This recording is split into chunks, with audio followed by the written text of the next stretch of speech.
premis yang kita bahas tadi adalah fenomena itu menghasilkan teori, teori itu menghasilkan debat antara perspektif lainnya, sehingga dari situ muncullah great debate. Nah, fenomena yang sekarang lagi hangat nih, Fer, perang Rusia-Ukraina. Bagi beberapa orang, gue pernah dengar satu webinar ya, gue join di satu webinar Zoom gitu, perang Rusia-Ukraina ini adalah tanda kembalinya dunia ke masa realisme. Nah, apakah itu betul, Fer? Menurut lu, apakah kita kembali ke masa yang sebenarnya great debate sudah mundur, sudah di masa lalu, sudah selesai? Apa sebenarnya ini bisa dilihat pakai sudut pandang lain? Poin pertanyaannya adalah, fenomena yang sekarang lagi kita alami, perang Rusia-Ukraina ini sebenarnya masuk ke dalam teori baru atau dia sebenarnya fenomena lama? Nah, ini sekali lagi, jawabannya pasti tergantung perspektif. Karena tadi ya, sudah dijelaskan konteks ilmu sosial, ruang dan waktu, dan sebagainya. Gitu. Nah, jadi gini, perdebatan dalam HI itu bukan satu selesai jadi dua. Okay. Dua selesai jadi tiga. Gitu. Jadi bukan seperti itu. Tapi, jadi gimana ya, itu kelompok-kelompok aja yang mana yang lebih dahuluan. Tapi sebenarnya masih berlanjut. Gitu. Jadi kalau kita buka lagi, nah, orang-orang realisme ini sama seperti sama seperti orang ide. Jadi orang realisme menjawab itu adalah sama ketika orang realisme menjawab menjawab existing konsep dari liberalisme saat terjadinya perang dunia kedua gitu. Nah, mungkin itu yang bisa kita analogikan untuk sementara ini. Waktu itu konsepnya adalah kita percaya bahwa peace itu bisa tercipta. Liberalisme bilang kayak gitu. Kan konsepnya sama ya dengan sekarang. Kita percaya kok peace bisa tercipta, orang interdependence, hubungan dagang bisa oke, terus menciptakan perdamaian, negara dimonitor, globalisasi, dan sebagainya gitu kan. Nah, waktu itu di Perang Dunia Pertama, terciptalah LBB. Ini bisa jadi salah satu institusi dan sebagainya yang bisa mendorong itu tadi, mendorong perdamaian. Nah, meledak gitu kan, Perang Dunia Kedua. Nah, ini nggak ada damai gitu kan. Nah, konsep yang sama mungkin bisa kita jelaskan dengan apa yang terjadi sekarang, yang beberapa kalangan sebut sebagai waktu itu konteksnya bicara sebut sebagai cikal bakal perang dunia ketiga gitu ya. Makanya mungkin itu juga pendapat yang menanalogikan gitu konteks tadi, dan menurut gue itu memang betul, sehingga akhirnya mungkin realisme sekarang ini setelah ini mungkin banyak paper-paper mengenai pentingnya untuk melihat kembali realisme gitu, karena HI sebagai kehidupan sehari-hari sebagai fakta itu muncul kayak gitu. Jadi HI sebagai knowledge-nya mengikuti di belakang ini tercapture kok gitu. Jadi realisme mungkin akan kuat lagi sebagai satu pendekatan. Jadi bukan yang baru ya, tapi kembali kuat lagi ya mungkin saja gitu, karena realitasnya kayak gitu. Tapi bukan sebagai satu pendekatan yang baru. Oke. Jadi poinnya adalah kalau gue memandang sebuah ilmu ya, ini sudut pandang gue pribadi ya. Jadi ada satu teori itu bisa dibantah dengan teori lainnya. Lalu teori yang membaharui ini akan jadi teori revisionis ya. Jadi dia akan jadi teori existing yang dipakai oleh manusia. Nah, yang sehingga di zaman sekarang untuk bisa mengganti teori itu ya kita butuh ada teori baru. Mungkin kayak gini ya, mungkin kayak orang diabetes kali ya. Oh, gula itu memancing diabetes, itu kan teorinya tuh. Mungkin suatu saat akan ada teori baru yang bisa menentang kayak gitu. Itu yang gue paham ya. Tapi ternyata di HI itu nggak bisa statis ya.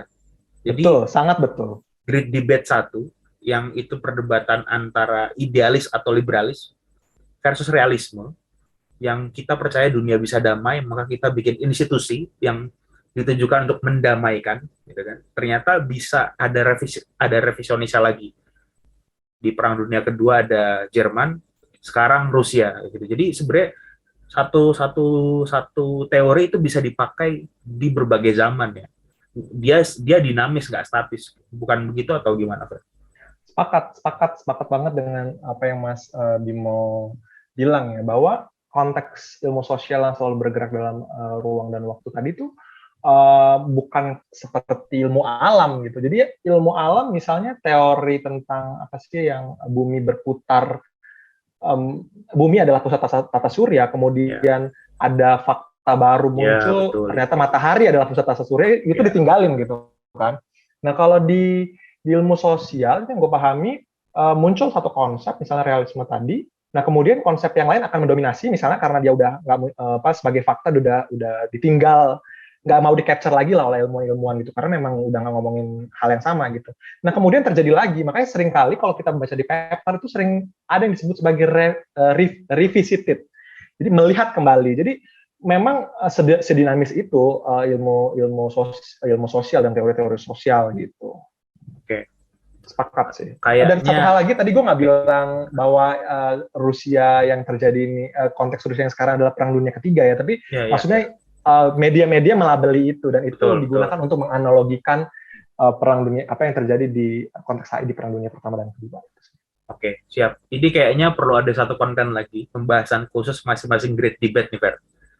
Ini menarik nih, karena audiensnya mungkin bisa kita khususkan buat orang-orang yang belajar HI di S1 atau S2 ya, tapi terkhusus yang pokoknya entry level lah, itu menarik nih untuk kita bahas. Tapi tadi malam ceritanya gue udah bikin Q&A di Instagram, nyari-nyari bahan buat nanyain lu gitu. Nah, ini Gimana? mungkin pertanyaannya akan ada yang agak nyeleneh, tapi coba kita jawab dari sisi pendekatan kita sebagai ilmuwan nih, Fer, ceritanya ya. Oke, nih pertanyaan pertama nih, Fer. Kenapa sih di dunia itu nggak ada pemimpin tunggal aja kayak khilafah dulu gitu? Jadi kalau kalau di HI itu kita kan kenal satu istilah anarki ya, Fer ya. Nah, orang-orang suka melabelin kata anarki itu dengan asosiasi ribut. Pokoknya kekacauan lah, chaos gitu. Tapi anarki yang kita pahami di ilmu politik itu artinya tidak adanya satu sistem di mana tidak ada penguasa paling tinggi. Jadi semua itu setara gitu kan. Nah, ini pertanyaan ini sebenarnya ngasih kritik terhadap kenapa harus anarki, kenapa nggak ada kayak khilafah zaman dulu ada pemimpin tunggal gitu. Gimana tanggapan lu, Fer? Gimana ya menjawabnya? Tapi gini, sebagai pembelajar ya, kita harus sadar bahwa pertama, jadi mungkin jawabannya gue nggak akan menjawab secara langsung karena itu atau deh mungkin membutuh beberapa literatur review terlebih dahulu ya mengapa hal itu bisa terjadi. Ini kalau misalnya kita bahas secara serius gitu. Tapi konteksnya gini, sekarang dunia itu terdiri atas bermacam-macam negara bangsa gitu. Dan mereka negara bangsa yang berbeda-beda tadi awalnya itu disatukan dengan konteks dimensi politik, baik misalnya tekanan internasional ataupun dari dalamnya mereka sendiri, dan juga sejarah gitu, misalnya terkait dengan kedekatan sejarah dan budaya dan kedekatan-kedekatan yang membuat mereka melekat dan akhirnya membentuk negara bangsa gitu. Ini mereka seperti kita bilang tadi bahwa HI dan mereka menjadi negara bangsa ya yang berdaulat kalau kita bicara masalah Westphalian Treaty, dan setiap dari mereka ini punya yang tadi kita ketika ngomongin HI ya, kita punya interest masing-masing. Nah, interest ini yang berbeda-beda itu sulit disatukan gitu. Karena gimana ya? Ada perbedaan kepentingan dari setiap negara ke negara lainnya gitu. Jadi untuk membuat satu pemerintahan dunia yang satu, menurut gue itu sulit gitu. Karena tadi negara bangsanya macam-macam, interestnya macam-macam, dan di dalam realisme itu selalu nggak percaya kerjasama sebetulnya. Walaupun berikutnya berkembang lagi ya, ada varian-varian lagi yang bisa akhirnya mencoba menjembatani itu. Gitu. Tapi yang klasik itu nggak percaya kerjasama karena kita tuh nggak di tengah, pada dasarnya kita itu haus kuasa gitu. Sebenarnya sederhana ini, manusia itu ada literatur bilang bahwa manusia itu haus kuasa gitu. Jadi kalau bisa jadi asumsi bahwa satu pemimpin tadi itu dianggap menguasai wilayah yang lain itu nggak akan pernah rela tuh dalam konsep realisme gitu. Itu sih. Okay. Jadi sulit ya jawabannya karena adanya perbedaan interest tadi yang jadi kata kunci di HI. Oke, pertanyaan kedua nih, Fer. Hubungan politik dan ekonomi itu apa? Wah, ini keahlian Anda sekali nih. Iya benar. Enggak juga sih, belajar aja. Nah, gitu. Menarik. Jadi sebetulnya pada tahun 70-an jadi gini, awalnya kan kita ngelihat ya, ekonomi itu seolah-olah berdiri sendiri ya.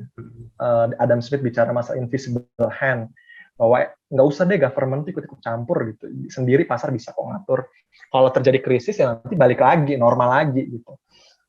Dia akan menemukan titik keseimbangannya, itu adalah ekonomi. Nah, kemudian di tahun 70-an, itu muncul perspektif-perspektif nasionalis gitu, yang bilang bahwa ekonomi itu harus menjadi bagian politik, karena pasar itu nggak mungkin tercipta tidak mungkin tercipta tanpa negara.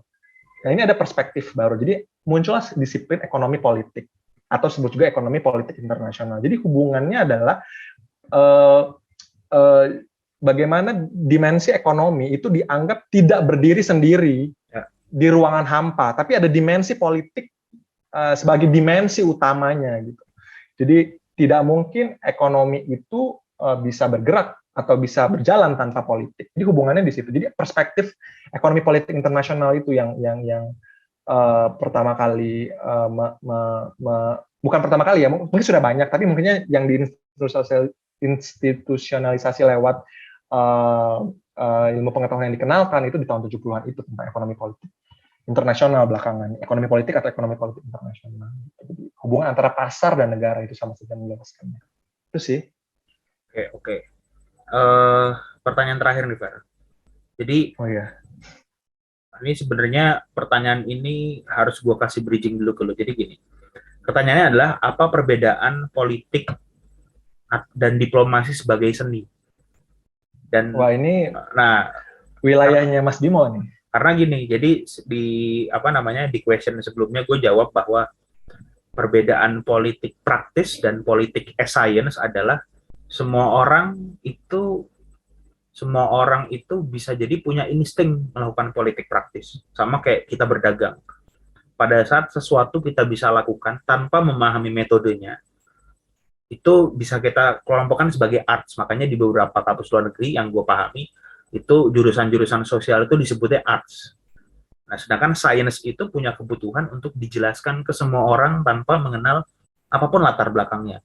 Sehingga metodologi itu harus jelas gitu. Nah, jadi diplomasi itu dan politik suka dimasukkan sebagai arts tuh, Fer. Jadi orang bisa negosiasi tanpa harus sekolah diplomasi. Orang bisa melakukan promosi itu tanpa harus belajar berdiplomasi. Tapi kenapa kita di HI itu punya kajian diplomasi? Nah, apa perbedaannya menurut Verga? Itu diplomasi sebagai arts dan diplomasi sebagai science, gitu. Sepakat persis yang dijelasin sama Mas Bimo tadi ya. Science itu gini. Nah ini balik lagi ya. Social science ada juga. Social science dan natural science. Nah, namun penjembatan di antara keduanya antara lain adanya satu cara bertahap atau tahapan-tahapan gitu untuk menemukan pengetahuan itu adalah sebagai science gitu. Nanti makanya muncul metodologi dan teori. Walaupun dalam di ilmu politik mungkin kalau salah satunya mungkin ada beberapa kampus yang punya ilmu politik di bawahnya ilmu hubungan internasional gitu ya. Nah, dia sebagai bagian dari ilmu hubungan internasional kan punya post-positivis. Nah, post-positivis itu kan nggak pakai teori juga gitu. Nah, tapi pada intinya gini, untuk menjelaskannya secara sederhana ya, bahwa dia sebagai science itu dia punya cara untuk mengcapture fenomena atau mengcapture fenomena untuk jadi semacam knowledge gitu, bukan cuma sekedar dipraktekkan. Nah, kalau yang sebagai seni tadi mungkin dipraktekkan ada varian-varian semacam itulah ya. Nah, tapi sebagai pengetahuan dia punya cara untuk menemukan itu gitu. Nah, misalnya post-positivis, walaupun dia nggak pakai teori, biasanya yang nggak seharusnya dia ada cara-caranya juga, prosedur-prosedurnya, misalnya menggunakan teknik interpretatif gitu. Nah, itu juga prosedur kan gitu, walaupun dia nggak mau dibilang itu sebagai metodologi atau ya pokoknya gue bersatu gitu dengan subjek yang gue teliti gitu kan misalnya. Nah, tapi pada intinya itu ada prosedur yang diberlakukan. Kalau misalnya social science, kalau misalnya natural science jelas ya, prosedurnya tuh jelas banget. dari apa problem, identifikasi, merumusan masalah, identifikasi masalah, kemudian apply teori, kemudian uji hipotesis, ngumpulin data dan sebagainya, akhirnya memunculkan hasil kesimpulan gitu. Nah itu sih, jadi ada prosedur itu yang ngebedain. Sedangkan kalau diplomasi sebagai satu sebagai art, ya tadi kayak lo bilang Mas, gue sepakat sih. Gue nggak bilang bahwa gue juga nggak begitu tahu ya sebenarnya apakah sebagai art itu literally belajar profesional gitu.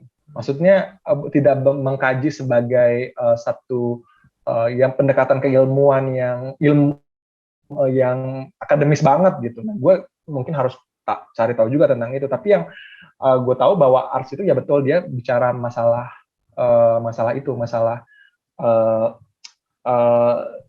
berpraktek gimana ya? Ya kayak lo bilang tadi lah, kiri kanannya lah gitu. Jadi kalau misalnya dia berdagang, gimana trik-triknya semacam itu sih. Tapi kita harus perdalam, itu menarik juga sih tadi. Kenapa ya dikelompokkan sebagai art, apakah dikelompokkan sebagai science? Kita harus, karena gue pernah bongkar Mas, jadi ada Master of Art di salah satu universitas di luar negeri, tapi belajar juga kok metodologi. Nah, ini juga mungkin itu juga satu hal yang kita harus tanya ya, atau dalamin juga kenapa ada Master of Science dan juga Master of Arts gitu kan. Ya mungkin ini satu diskusi lain gitu.